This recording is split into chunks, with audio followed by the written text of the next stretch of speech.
कुछ वाकयात, कुछ बातें इतनी हैरानकुन होती हैं कि उन पर यकीन करना मुश्किल होता है। लेकिन इंसानी तारीख ऐसे भयानक मगर सच्चे वाकयात से भरी पड़ी है जिनको सुनकर आदमी के रोंगटे खड़े हो जाएं। आज की वीडियो में हम आपको तारीख से ऐसी ही 5 सच्ची मगर चौंका देने वाली कहानियां सुनाने जा रहे हैं जो शायद इससे पहले आपने कभी नहीं सुनी होंगी। 15वीं और 16वीं सदी को इटालियन रेनेसांस का पीरियड कहा जाता है। ये वो जमाना था जब इटली का कल्चर और आर्ट पूरे यूरोप बल्कि पूरी वेस्टर्न दुनिया पे छाया हुआ था। Leonardo da Vinci, Michael Angelo इसी इटालियन रेनेसांस के दौरान पैदा हुए और पूरी दुनिया को ऐसा मास्टर क्लास आर्ट वर्क दिया जो इससे पहले इंसानों ने कभी नहीं देखा था। लेकिन इसी 200 साल के दौरान एक बहुत ही भयानक वाकया हुआ।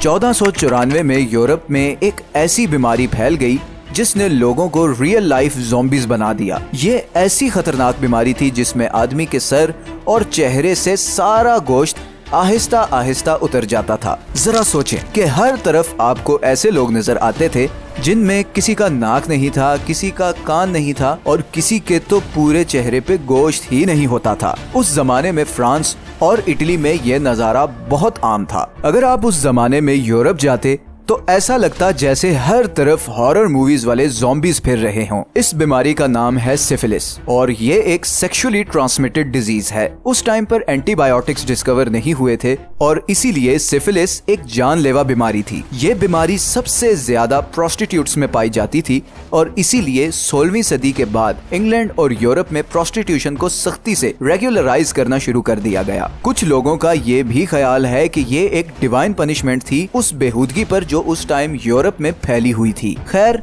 1906 में पहली बार इस बीमारी का एंटीडोट डिस्कवर हुआ और फाइनली इंसानों को इस बीमारी और इसके सिम्टम्स से निजात मिल गई। दूसरी कहानी है हेनरी हॉवर्ड होम्स की, जिसे H.H. होम्स के नाम से भी जाना जाता है और ये अमेरिका के पहले और बदनाम तरीन सीरियल किलर्स में से एक है। होम्स पर तकरीबन 200 लोगों के कत्ल का इल्जाम है। होम्स 1861 में न्यू हैम्पशायर में पैदा हुआ। कहा जाता है कि उसे बचपन से ही स्केलेटन्स और मौत से एक अजीब सी ऑब्सेशन थी। स्टूडेंट लाइफ में होम्स काफी ब्राइट स्टूडेंट था और उसने यूनिवर्सिटी ऑफ मिशिगन से मेडिकल डिग्री में ग्रेजुएशन की और फिर 1886 में शिकागो में एज अ फार्मासिस्ट जॉब शुरू की। कुछ ही सालों में उसने उसी फार्मेसी को खरीद लिया और फिर उससे आने वाले पैसों से 1890 में शिकागो में एक होटल की कंस्ट्रक्शन शुरू की, जहां पर वो एक घिनौना खेल खेलने जा रहा था। इस होटल को ऐसे डिजाइन किया गया था कि इसके सारे दरवाजे सिर्फ बाहर से ही खुल सकते थे और एक और अजीब बात ये थी कि इस होटल में कोई खिड़की भी नहीं थी, जिसकी वजह से यहाँ से फरार होना या भागना तकरीबन नामुमकिन था। सारे कमरे साउंड प्रूफ थे और हर कमरे के नीचे ऐसे बेसमेंट्स थे जहां पर मरने वालों की बॉडीज को डंप किया जाता था। इस होटल की कंस्ट्रक्शन के दरमियान होम्स ने बहुत से कंस्ट्रक्शन वर्कर्स को हायर किया और फिर उन्हें निकाल दिया और फिर नए वर्कर रखे ताकि किसी को क्लियर आइडिया ना हो कि वो क्या करने जा रहा है। ये होटल बाद में मर्डर कैसल के नाम से मशहूर हुआ। इस घिनौने खेल का आगाज हुआ 1893 में। असल में 1893 में शिकागो में एक बहुत बड़ा एग्जीबिशन होना था जिसमें पूरे अमेरिका से बड़ी तादाद में लोगों और खासकर यंग लड़कियों ने आना था। होम्स ने बड़े बड़े अखबारों में अपने होटल के एड्स छपवाए ताकि आने वाले टूरिस्ट्स उसको रेंट आउट कर सकें। बहुत सारे टूरिस्ट्स ने इस होटल के कमरे बुक करवाए, लेकिन इस होटल में आने वाला कोई भी टूरिस्ट जिंदा वापस नहीं जा सका। जब भी गायब होने वाले टूरिस्ट के रिश्तेदार या जानने वाले होटल पर आते तो होम्स उन्हें वो रजिस्टर दिखाता जहां पर उन सब टूरिस्ट्स की एग्जिट डेट होती थी। आहिस्ता आहिस्ता इस होटल के आसपास रहने वाले पड़ोसियों को ये बात खटकने लगी कि जो भी टूरिस्ट इस होटल में जाता है वो वापस बाहर नहीं आता। तकरीबन 200 लोग इस तरह गायब हो गए। अब पुलिस को भी थोड़ा शक होना शुरू हो गया कि कोई तो मसला है। फिर 1894 में तकरीबन 1.5 साल होम्स का पीछा करने के बाद आखिरकार पुलिस ने होम्स को गिरफ्तार कर लिया और उसने अपने सारे गुनाहों को कबूल कर लिया। उसके मुताबिक लोगों की हत्या करना उसका एक पैशन था जिसके बारे में वो कुछ नहीं कर सकता था। आखिर 1896 में 200 लोगों को बेदर्दी से मारने के इल्जाम में होम्स को फांसी दे दी गई। अगर ये कहानी आपके लिए खौफनाक थी तो अगला वाकया शायद आपके होश उड़ा देगा। सिर्फ 32 साल की उम्र में आधी से ज्यादा दुनिया को कंकर करने वाले अलेक्जेंडर द ग्रेट यानी सिकंदर आजम को कौन नहीं जानता। अलेक्जेंडर की मौत हमेशा से हिस्टोरियंस के लिए एक मिस्ट्री रही है। कोई कहता है कि उसे जहर दिया गया, कोई कहता है कि उसे मलेरिया हुआ और किसी के मुताबिक उसे टाइफॉइड हुआ जिससे उसकी मौत हुई।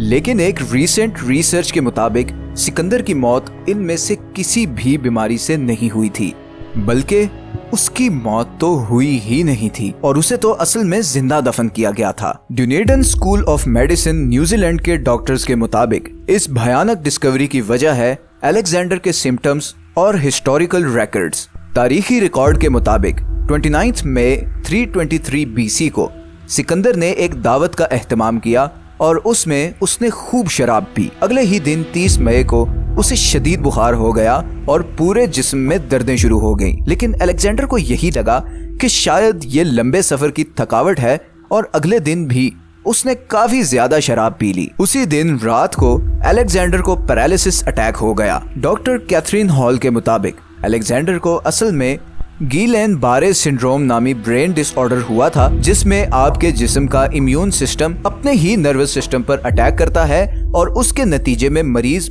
बिल्कुल पैरालाइज होकर रह जाता है। ये पैरालिसिस इतना सख्त होता है कि मरीज का सांस बहुत आहिस्ता हो जाता है और ये पता लगाना मुश्किल होता है कि आदमी जिंदा भी है कि नहीं, क्योंकि उस जमाने में डॉक्टर्स पल्स चेक नहीं करते थे बल्कि सांस के चलने या ना चलने से जिंदगी मौत का फैसला करते थे। ये बीमारी आज भी हर 1 लाख में से एक आदमी को होती है। तो डॉक्टर कैथरीन के मुताबिक अलेक्जेंडर की मौत की असल वजह थी सूडोथैनाटोस, जिसे फॉल्स डायग्नोसिस ऑफ डेथ भी कहा जाता है। अलेक्जेंडर को असल में पैरालिसिस हुआ था, मगर जब उसके साथियों ने देखा कि कई दिन गुजरने के बावजूद उसके जिस्म में कोई हरकत नहीं, तो उन्होंने उसे मुर्दा समझा और जिंदा ही दफना दिया। तो दुनिया के सबसे ताकतवर जनरल को जब दफनाया गया तो वो मरा नहीं था बल्कि शायद जिंदा था।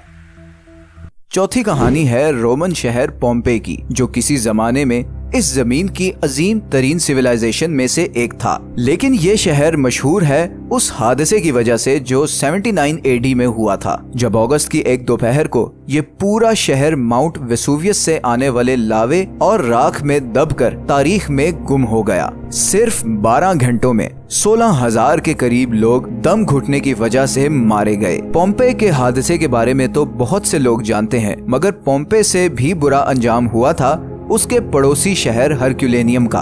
हरक्यूलेनियम उस जमाने में अमीर रोमन्स के लिए एक पिकनिक स्पॉट था, जहां पर वो जुए, शराब और प्रोस्टिट्यूशन के लिए टाइम गुजारने आते थे।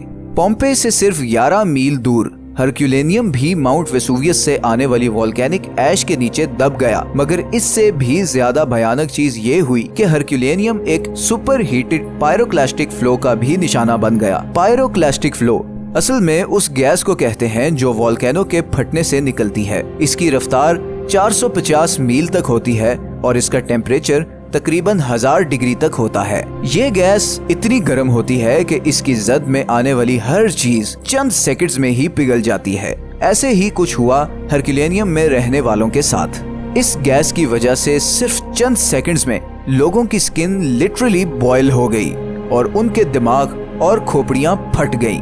इतना खौफनाक मंजर शायद ही तारीख में कभी देखा गया होगा। पोम्पेई और हरक्यूलेनियम में मरने वाले कई लोगों की बॉडीज 18वीं सदी में डिस्कवर हुई। आज भी इन बॉडीज को देखकर ऐसा लगता है कि ये डिजास्टर इतना अचानक था कि शायद लोगों को भागने के लिए चंद सेकंड्स भी नहीं मिले।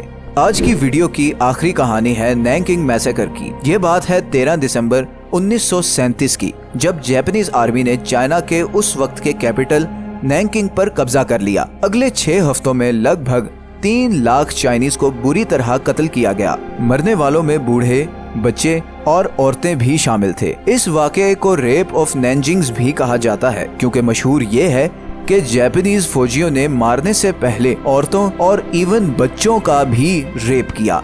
ये इस कदर डिस्टर्बिंग और भयानक घटना है कि तारीख में इसकी मिसाल नहीं मिलती। कभी कभी यकीन नहीं आता कि ताकत और इंतकाम के नशे में इंसान किस हद तक गिर जाते हैं। ये तो सिर्फ चंद किस्से हैं जिन्हें हमने तारीख में से चुना है। अभी तो ऐसी बहुत सी घटनाएं और राज हैं जिन पर से हमने पर्दा उठाना है। अगर आपको ये वीडियो अच्छी लगी है तो इसे लाइक और चैनल को सब्सक्राइब जरूर कर दें। अगर आपके पास कोई सजेशन है तो नीचे कमेंट्स में जरूर बताएं। मिलते हैं नेक्स्ट वीडियो में। अपना ख्याल रखिएगा। अल्लाह हाफिज।